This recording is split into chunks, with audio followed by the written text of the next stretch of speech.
কমলা সুন্দরী চলে যায় পথে বাবার সাথে দেখা হয় ভয়ে মাথা নিচু করে চলে যায়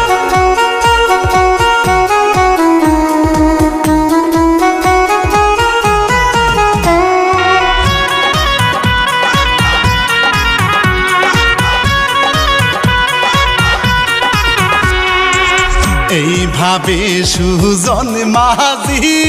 কমলা সুন্দরীর প্রেমে যায় পড়ি কত সুখের স্বপ্ন